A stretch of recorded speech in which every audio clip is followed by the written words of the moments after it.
Hey guys, it's Erica. Just checking in and kind of giving you an update about our Greece trip. A couple weeks ago, I was doing CrossFit and yay! I tripped on a rope and rolled my ankle and tore ligaments on both sides of the ankle. I am just that talented, so even when I fuck up really good. So I've been hobbling in a boot. And things are getting better, but then it's kind of hurting again even more. So I don't know if it's just healing because I've been walking around, but we leave in like a month and a week to go back to Greece, and I am freaking out. So much pressure, and I'm just so overwhelmed with just so many different emotions. And 2 weeks ago, I called in to the UK to get our meds ordered because last trip we were there for 3 weeks. So we were able to get those meds out there since we had plenty of time in between when the transfer was going to be and when she gave her eggs or embryos. So we are a little more short on time this time around, so we have to start the meds here. So I called the UK 2 weeks ago, ordered all the meds. By the way, oh my God, I love their accents there. They are so amazing. So I talked to this guy and he gave me a tracking number. That was 2 weeks ago, and hopefully this week we will have our meds. That is the only drawback to doing stuff overseas and ordering stuff, is waiting for all of the meds to get through customs and praying that they do. And last time I know, it was like right down to the day. At least we've still got a couple of weeks before I have to start injections. So we do have a little bit of time. All of the meds that I bought over there were about $450.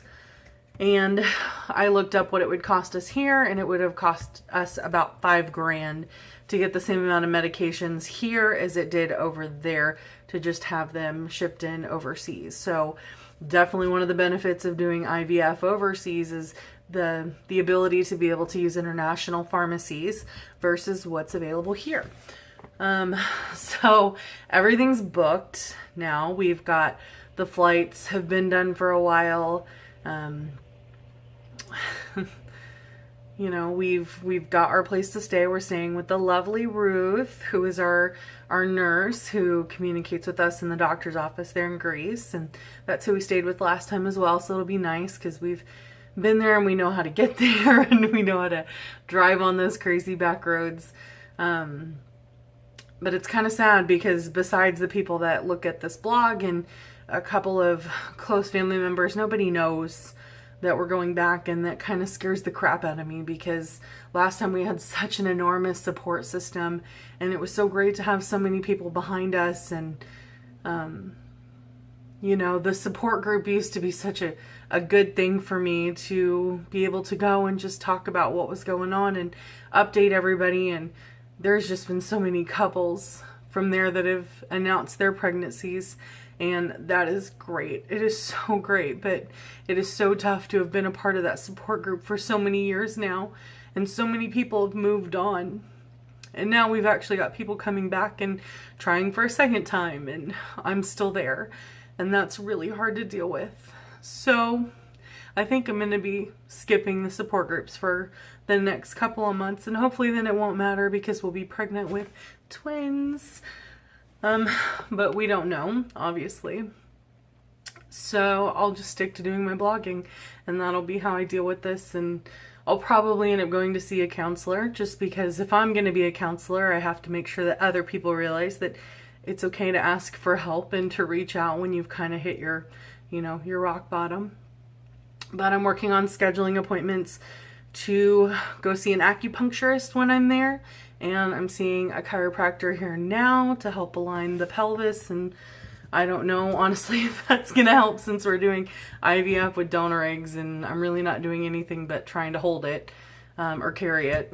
I'm terrified about doing the injections again, which I will do a video when we do that, and you will see me act like a giant bitch, a big old vagina, because you would think that I'm okay with shots and that I'm used to needles, but they terrify me when I have to do them myself. And when I do them in my stomach, I can usually deal with them, but these progesterone shots have to be done in the booty. or in the thigh. And I don't know that I can stab myself in the thigh, and honestly I can't even see my own ass, so I don't think that's gonna happen. So hopefully I have a friend that's a nurse that would not mind giving me these shots, or my husband who is terrified of blood. This is gonna be interesting. It's gonna be a funny video. But I just wanted to update everybody. We are so close, almost there. Not looking forward to this really, really long flight. And I'm just scared of what's gonna happen because my brother and his girlfriend, their due date is Christmas Day, which was our due date from last year with the one that we lost. So that's gonna be really hard if this doesn't take, or even worse if we end up losing this one again. So I'm just nervous and scared. And it's hard to explain that to people because they want you to be happy and stay positive about everything that's going on, and it's better to stay positive, but you also have to be realistic.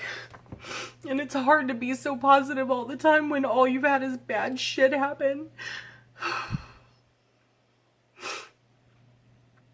But anyways, hopefully it works, and hopefully we come back with little Greek babies. And, well, Greek and Irish, God, that's gonna be a weird combination. But anyways, I will keep you posted as the medicines come in and we start the crazy medication cycle and I turn into a crazy psychotic bitch. Bipolar's not even the word for it. I go from this to really pissed off to happy to... Bobby doesn't ever know what to do. He's like, oh my God, just whatever you want, whatever you say, I'm not arguing. So it's going to be an interesting roller coaster, but I'm excited to get it started, and we're about a month away. So I will keep you guys posted.